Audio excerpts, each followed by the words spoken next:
नमस्कार प्यारे भक्तों। हरितालिका तीज के व्रत का असली फल आपको प्राप्त होगा अगर आपने यह वीडियो बिना स्किप किया पूरी देख ली तो, क्योंकि आज हम आपको इस पावन व्रत से जुड़ी हर छोटी से बड़ी जानकारी देने वाले हैं। यदि आपने ध्यान से सुना और समझा तो यह व्रत न केवल आपके जीवन में खुशहाली और सुख समृद्धि लाएगा, बल्कि आपके परिवार की रक्षा भी करेगा। हरितालिका तीज का नाम आते ही हर विवाहित और अविवाहित स्त्री के मन में एक विशेष उत्साह जाग उठता है। यह केवल एक व्रत नहीं, बल्कि प्रेम, विश्वास और समर्पण का ऐसा अद्भुत संगम है जो स्त्री के जीवन को पूर्णता प्रदान करता है। कहते हैं कि इस दिन माता पार्वती ने भगवान शिव को पाने के लिए कठोर तपस्या की थी और अंततः अपने अटूट निष्ठा और भक्ति से उन्होंने भोलेनाथ को पति रूप में प्राप्त किया। तभी से हर साल यह तीज का पर्व पूरे भारत में बड़े धूमधाम से मनाया जाता है। अब बात आती है कि साल 2025 में हरितालिका तीज कब है। इस साल हरितालिका तीज 26 अगस्त मंगलवार के दिन मनाई जाएगी। यह दिन अत्यंत शुभ और पावन है क्योंकि शास्त्रों के अनुसार भाद्रपद मास के शुक्ल पक्ष की तृतीया तिथि को ही यह व्रत रखा जाता है। इस दिन महिलाएं पूरे नियमों और श्रद्धा से व्रत करती हैं और रात भर जागरण करके माता पार्वती और भगवान शिव की पूजा करती हैं। शास्त्रों में स्पष्ट लिखा गया है कि हरितालिका तीज का व्रत स्त्रियों के लिए अखंड सौभाग्य और पति पत्नी के मधुर संबंध का प्रतीक है। यही कारण है कि विवाहित महिलाएं अपने पति की लंबी उम्र और सुख समृद्धि के लिए इस व्रत को करती हैं, वहीं अविवाहित कन्याएं अच्छे और योग्य वर की प्राप्ति के लिए इस व्रत को करती हैं। इस व्रत की सबसे खास बात यह है कि यह निर्जला व्रत होता है, यानी महिलाएं दिन भर अन्न जल का त्याग करती हैं और पूरे दिन उपवास रखती हैं। शाम को पूजा और रात भर जागरण के बाद ही यह व्रत पूरा होता है, इसलिए इसे बहुत कठिन व्रत भी माना जाता है। लेकिन कहते हैं कि जो इस व्रत को पूरे मन और श्रद्धा से करती है, उसके जीवन से हर संकट दूर हो जाता है और उसे घर गृहस्थी में कभी भी कठिनाई नहीं आती। हरितालिका तीज के नाम की भी एक सुंदर व्याख्या है। हरितालिका शब्द हरित और आलिका से मिलकर बना है। हरित का अर्थ होता है हर लेना, यानी अपहरण करना, और आलिका का अर्थ होता है सखी। मान्यता है कि जब माता पार्वती को उनके पिता ने विष्णु से विवाह के लिए मजबूर किया तो उनकी सखियों ने उनका अपहरण कर उन्हें जंगल में छुपा दिया। वहीं जंगल में माता पार्वती ने कठोर तपस्या कर भगवान शिव को प्रसन्न किया। तभी से इस व्रत को हरितालिका तीज कहा जाता है। दोस्तों, आप समझ ही गए होंगे कि यह पर्व केवल व्रत रखने का नहीं, बल्कि भक्ति, तपस्या और समर्पण की मिसाल है। इस दिन स्त्रियां हरे वस्त्र धारण करती हैं, हाथों में मेहंदी रचाती हैं और सुंदर श्रृंगार करती हैं, क्योंकि यह दिन सौभाग्य और सुहाग का पर्व माना जाता है। चलिए अब जान लेते हैं इसका शुभ मुहूर्त डेट टाइम क्या है। इस साल हरितालिका तीज मंगलवार 26 अगस्त 2025 को है। यह तिथि भाद्रपद शुक्ल पक्ष की तृतीया पर आती है और इसी दिन व्रत व पूजा करना शास्त्र सम्मत माना गया है। सुबह का सर्वश्रेष्ठ समय यानी प्रातःकाल पूजा मुहूर्त सूर्योदय के बाद शुरू होता है।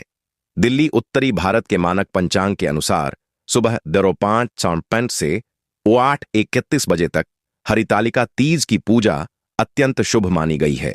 अलग अलग शहरों में सूर्योदय के अंतर के कारण यह मुहूर्त 205 मिनट इधर उधर हो सकता है, इसलिए अपने स्थानीय सूर्योदय के अनुसार यही खिड़की लें। तिथि विवरण भी जान लें ताकि कोई भ्रम न रहे। तृतीया तिथि आरंभ सोमवार 25 अगस्त को लगभग 12:24 दोपहर से मानी गई है और समाप्त मंगलवार 26 अगस्त को लगभग 1:51 दोपहर पर है। इसलिए व्रत व पूजा 26 अगस्त की सुबह करना ही उचित है, क्योंकि तृतीया उस दिन सूर्योदय पर विद्यमान है। यदि किसी कारण से सुबह पूर्ण विधि से पूजा न हो पाए तो सूर्यास्त के बाद प्रदोष काल में शिव पार्वती की विधिवत पूजा भी परंपरानुसार मान्य है और कई स्थानों पर रात्रि जागरण के साथ पूजन किया जाता है। व्रत परायण के लिए सामान्य नियम यह है कि अगले दिन सुबह स्नान के बाद भगवान शिव माता पार्वती को नैवेद्य अर्पित करके हल्के सात्विक आहार से व्रत खोलें। कई परंपराओं में ककड़ी फल से परायण कराया जाता है। अतः इस वर्ष परायण बुधवार 27 अगस्त की प्रातः करना उत्तम रहेगा, स्थानीय सूर्योदय के बाद। दोस्तों, 26 अगस्त मंगलवार के दिन जब सूर्योदय हो तभी से इस व्रत का महत्व आरंभ हो जाता है। इस दिन प्रातःकाल जल्दी उठकर स्नान करना चाहिए और पवित्र वस्त्र धारण करने चाहिए। प्रायः महिलाएं इस अवसर पर हरे रंग के वस्त्र पहनती हैं क्योंकि हरा रंग सौभाग्य और समृद्धि का प्रतीक माना गया। स्नान के बाद भगवान शिव और माता पार्वती का स्मरण करते हुए मन में संकल्प लें कि आज का व्रत आप पूरे नियम और श्रद्धा के साथ करेंगे। संकल्प के बाद घर में या मंदिर में स्वच्छ स्थान पर मिट्टी या रेत से भगवान शिव और माता पार्वती की प्रतिमा बनाकर स्थापित करनी चाहिए। कई स्थानों पर महिलाएं रेत या काली मिट्टी से शिवलिंग और पार्वती माता का सुंदर स्वरूप बनाती हैं और उसे फूलों से सजाती हैं। यदि यह संभव न हो तो घर में रखे शिव पार्वती की मूर्ति या चित्र का पूजन भी किया जा सकता है। पूजन स्थल को पहले साफ कर लें और उस पर सुंदर रंगोली या चौक बना दें। फिर वहां पीली मिट्टी का लेप करके लकड़ी के पाटे पर भगवान शिव और माता पार्वती की प्रतिमा स्थापित करें। उनके साथ गणेश जी का पूजन भी करना चाहिए, क्योंकि किसी भी शुभ कार्य की शुरुआत विघ्नहर्ता गणपति के बिना पूर्ण नहीं होती। अब पूजन आरंभ करें। सबसे पहले दीपक जलाकर पूरे स्थान को आलोकित करें और धूप बत्ती से वातावरण को सुगंधित करें। इसके बाद गंगा जल या शुद्ध जल से भगवान शिव और माता पार्वती का अभिषेक करें। भगवान शिव को जल, दूध, दही, शहद और गंगा जल से स्नान कराएं और बिल्वपत्र अर्पित करें। माता पार्वती को हल्दी, कुमकुम, चंदन और सुहाग का श्रृंगार अर्पित करें। इस दौरान एयूएम नमः शिवाय और एयूएम पार्वत्यै नमः का जप करते रहें। हरितालिका तीज की पूजा में विशेष रूप से सुहाग सामग्री का महत्व होता है। महिलाएं माता पार्वती को चुनरी, बिंदी, चूड़ी, मेहंदी, कंघी, काजल और सिंदूर अर्पित करती हैं। मान्यता है कि जैसे माता पार्वती ने कठोर तपस्या से भगवान शिव को पति रूप में प्राप्त किया, वैसे ही हर स्त्री यदि श्रद्धा से पूजन करती है तो उसके वैवाहिक जीवन में सुख और सौभाग्य स्थायी रहता है। पूजा के समय कथा सुनना भी अनिवार्य माना गया है। इस दिन हरितालिका तीज की व्रत कथा सुनने और सुनाने से ही व्रत पूर्ण माना जाता है। कथा में यह वर्णन है कि किस प्रकार माता पार्वती ने अपने पिता की इच्छा के विरुद्ध जाकर जंगल में कठोर तपस्या की और भगवान शिव को पति रूप में पाया। यह कथा स्त्रियों को भक्ति, त्याग और अटूट विश्वास का संदेश देती है। पूजा के अंत में भगवान शिव और माता पार्वती से प्रार्थना करें कि वे आपके परिवार में सुख, शांति और समृद्धि बनाए रखें, पति पत्नी का प्रेम अटूट रहे और जीवन में कभी भी संकट न आए। इसके बाद आरती करें और सभी देवी देवताओं को प्रणाम करें। इस दिन व्रत का सबसे महत्वपूर्ण नियम यह है कि महिलाएं पूरे दिन निर्जला व्रत करती हैं, यानी वे जल और अन्न का सेवन नहीं करती। पूजा और कथा के बाद वे पूरी रात जागरण करती हैं, भजन कीर्तन करती हैं और भगवान शिव पार्वती का स्मरण करती रहती हैं। अगली सुबह यानी 27 अगस्त को सूर्योदय के बाद स्नान कर फिर से संक्षिप्त पूजा करनी चाहिए और उसके बाद व्रत का पारायण किया जाता है। कई जगहों पर परंपरा है कि महिलाएं फल या ककड़ी से पारायण करती हैं और उसके बाद ही जल ग्रहण करती हैं। हरितालिका तीज का व्रत बहुत ही कठिन और पवित्र माना गया है। इस व्रत की सबसे बड़ी विशेषता यही है कि इसे निर्जला व्रत कहा जाता है। इसका अर्थ है कि स्त्रियां इस दिन सुबह से लेकर अगले दिन व्रत के पारायण तक न तो अन्न खाती हैं और न ही जल पीती हैं।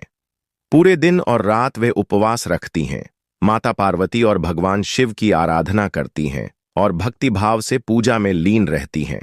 लेकिन यहां यह समझना जरूरी है कि व्रत की परंपरा स्थान और परिवार की मान्यताओं के अनुसार थोड़ी भिन्न हो सकती है।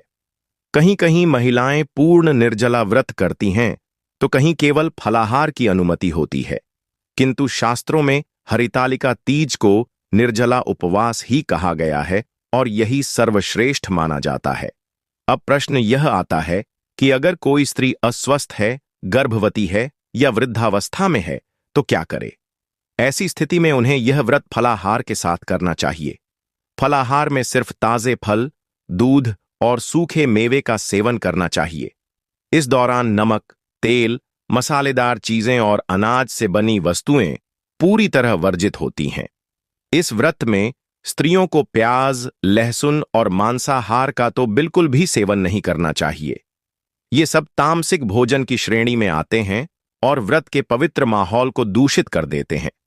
इसी प्रकार चाय और कॉफी का भी त्याग करना चाहिए, क्योंकि यह व्रत संयम और तपस्या का प्रतीक है, जिसमें किसी भी प्रकार के नशे या उत्तेजक पदार्थ की अनुमति नहीं है। व्रत के दिन महिलाएं दिन भर अन्न और जल का त्याग करती हैं, लेकिन शाम को पूजा और कथा के समय प्रसाद अवश्य ग्रहण करना चाहिए। प्रसाद में बेलपत्र, दूर्वा, फल, मिठाई और पंचामृत शामिल हो सकते हैं। इस प्रसाद को भगवान शिव और माता पार्वती को अर्पित करने के बाद ही ग्रहण किया जाता है। व्रत के पारायण के समय यानी अगले दिन सुबह पूजा के बाद हल्का और सात्विक आहार लेना चाहिए। इस दिन कक्कड़ी से पारायण करने की विशेष परंपरा है। मान्यता है कि कक्कड़ी से व्रत तोड़ने पर शरीर में शीतलता आती है और उपवास की कठोरता का असर कम हो जाता है। इसके अलावा दूध, फल और खिचड़ी जैसे हल्के भोजन का सेवन भी किया जा सकता है। हरितालिका तीज में इस बात का विशेष ध्यान रखना चाहिए कि व्रत के दौरान केवल शुद्ध और सात्विक भोजन ही ग्रहण करें। कोई भी अशुद्ध, बासी या तामसिक वस्तु ग्रहण करने से व्रत का पुण्य कम हो जाता है। व्रत का उद्देश्य केवल भूखे रहना नहीं, बल्कि मन, वचन और कर्म से पवित्रता बनाए रखना है। इसलिए व्रत के दौरान केवल आहार पर ही नहीं, बल्कि अपने विचारों और व्यवहार पर भी संयम रखना चाहिए। यह व्रत स्त्रियों के लिए अखंड सौभाग्य का प्रतीक है। इसलिए इस दिन छोटी छोटी लापरवाहियों से भी बचना चाहिए, जैसे व्रत के दौरान झूठ बोलना, किसी का अपमान करना, क्रोध करना या नकारात्मक विचारों को मन में लाना भी अशुभ माना जाता है। हरितालिका तीज का व्रत जितना कठिन है, उतना ही फलदायी भी है। इस व्रत में केवल उपवास करना ही पर्याप्त नहीं है, बल्कि कुछ विशेष नियम और परंपराएं भी हैं जिनका पालन करना आवश्यक है। यही कारण है कि इसे स्त्रियों के लिए अखंड सौभाग्य का व्रत कहा गया है। इस दिन स्त्रियां प्रातःकाल स्नान कर स्वच्छ वस्त्र धारण करती हैं और श्रृंगार करती हैं। हरे वस्त्र पहनना और हाथों में मेहंदी रचाना इस पर्व की विशेष परंपरा है। हरे रंग को समृद्धि और मेहंदी को सौभाग्य का प्रतीक माना जाता है। महिलाएं अपने सुहाग की लंबी उम्र और सुख समृद्धि की कामना से 16 श्रृंगार करती हैं और माता पार्वती को भी सुहाग की सामग्रियां अर्पित करती हैं। व्रत का सबसे बड़ा नियम है निर्जला उपवास। स्त्रियां दिन भर जल और अन्न का त्याग करती हैं और पूजा के बाद भी रात भर जागरण करती हैं। जागरण के दौरान वे भजन कीर्तन करती हैं और भगवान शिव पार्वती का स्मरण करती हैं। यह जागरण केवल परंपरा नहीं है, बल्कि इसका गहरा आध्यात्मिक महत्व है। यह साधना स्त्री के मन को मजबूत बनाती है और उसकी इच्छा शक्ति को दृढ़ करती है। हरितालिका तीज के दिन स्त्रियां एक दूसरे के घर जाती हैं, गीत गाती हैं और तीज की पारंपरिक लोक कथाएं सुनाती हैं। इन गीतों और कथाओं में पति पत्नी के प्रेम, भक्ति और समर्पण का संदेश छिपा होता है। कहीं कहीं मेले भी लगते हैं, जहां महिलाएं झूले झूलती हैं, लोक गीत गाती हैं और इस पर्व को उल्लास के साथ। इस व्रत का एक महत्वपूर्ण नियम यह भी है कि पूजा के समय भगवान शिव को बेलपत्र, धतूरा और भस्म अर्पित करना चाहिए। वहीं माता पार्वती को सुहाग सामग्री, श्रृंगार का सामान और सिंदूर अर्पित करना चाहिए। मान्यता है कि इससे स्त्री के जीवन में सौभाग्य स्थायी हो जाता है और दाम्पत्य जीवन सुखमय रहता है। हरितालिका तीज व्रत केवल बाहरी नियमों का पालन नहीं है, बल्कि यह स्त्री के भीतर शक्ति और धैर्य जागृत करने का भी माध्यम है। इस व्रत में तपस्या, संयम और श्रद्धा तीनों का संगम होता है। माता पार्वती ने जिस प्रकार अपने अटूट संकल्प और कठोर तप से भगवान शिव को पति रूप में पाया, उसी प्रकार इस व्रत से हर स्त्री अपने जीवन में इच्छित सुख और सौभाग्य प्राप्त करती है। इस व्रत का आध्यात्मिक महत्व यही है कि यह हमें भक्ति और समर्पण का संदेश देता है। यह बताता है कि जीवन में अगर कोई लक्ष्य है तो उसके लिए त्याग, तपस्या और धैर्य जरूरी है। जैसे माता पार्वती ने तप करके शिव को पाया, वैसे ही स्त्री यदि विश्वास और संयम से यह व्रत करती है तो उसके जीवन से सभी दुख दर्द दूर हो जाते हैं। यह व्रत परिवार में प्रेम और एकता को भी मजबूत बनाता है। जब स्त्री अपने पति और परिवार की सुख समृद्धि के लिए पूरे दिन कठिन उपवास करती है, तो इसका सीधा प्रभाव परिवार के वातावरण पर पड़ता है। घर में सकारात्मक ऊर्जा फैलती है और सभी कार्यों में सफलता मिलने लगती है। दोस्तों, हरितालिका तीज की कथा सुनने और सुनाने का विशेष महत्व है। मान्यता है कि बिना कथा सुने और सुनाए यह व्रत अधूरा माना जाता है। इस कथा में माता पार्वती के दृढ़ संकल्प, त्याग और अटूट भक्ति का वर्णन है, जिसने उन्हें भगवान शिव को पति रूप में पाने का आशीर्वाद दिलाया। कथा के अनुसार प्राचीन समय में हिमालय की कन्या पार्वती का विवाह उनके पिता ने भगवान विष्णु से तय कर दिया था, लेकिन माता पार्वती ने जन्म जन्मांतर से यही संकल्प लिया था कि वे केवल महादेव को ही अपने पति के रूप में स्वीकार करेंगी। जब उन्हें पता चला कि उनका विवाह विष्णु से होने वाला है, तो वे व्याकुल हो गईं। अपने पिता से उन्होंने निवेदन किया कि वे भगवान शिव को ही पति रूप में चाहती हैं, लेकिन पिता ने उनकी बात नहीं मानी। तब माता पार्वती की सखियों ने उनका साथ दिया। उन्होंने पार्वती का हाथ पकड़कर उन्हें घर से बाहर निकाला और जंगल में ले जाकर छिपा दिया। यही कारण है कि इस व्रत को हरितालिका कहा गया। हरित यानी हर लेना और आलिका यानी सखी, यानी सखियों द्वारा माता पार्वती को हर ले जाना। जंगल में जाकर माता पार्वती ने कठोर तपस्या शुरू कर दी। वे जल अन्न का त्याग करके केवल भगवान शिव का ध्यान करती थीं। कई दिनों तक बिना अन्न जल के रहकर उन्होंने अपना शरीर तपस्या में समर्पित कर दिया। उनकी तपस्या इतनी कठिन थी कि देवता भी आश्चर्यचकित हो उठे। उनकी भक्ति और समर्पण को देखकर अंततः भगवान शिव प्रकट हुए। उन्होंने माता पार्वती से प्रसन्न होकर कहा कि वे उनकी अटूट भक्ति से प्रसन्न हैं और उन्हें अपनी अर्धांगिनी स्वीकार करते हैं।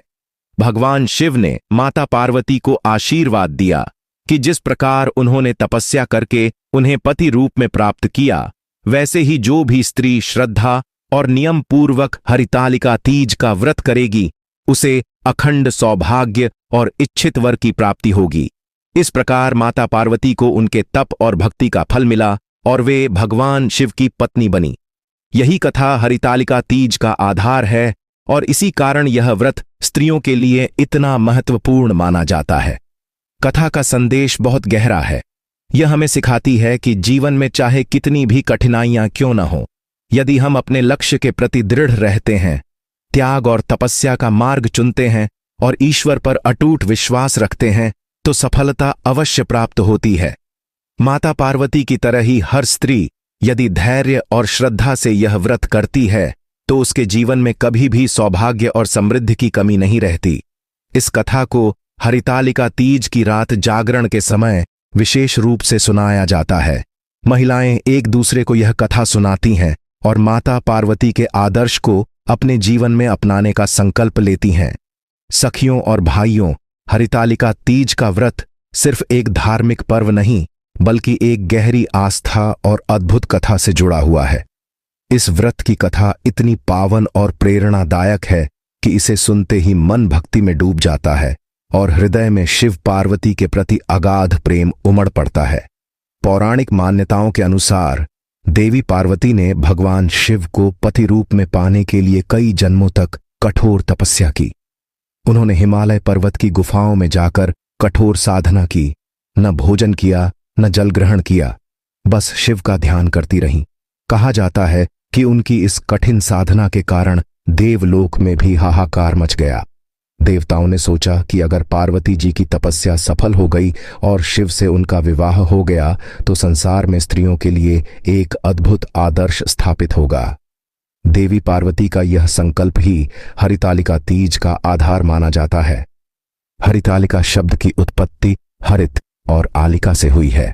इसका अर्थ है सखियों द्वारा अपहरण। कथा के अनुसार जब पार्वती जी ने निश्चय किया कि वे केवल शिव को ही पति के रूप में स्वीकारेंगी, तो उनके पिता हिमवान ने उनका विवाह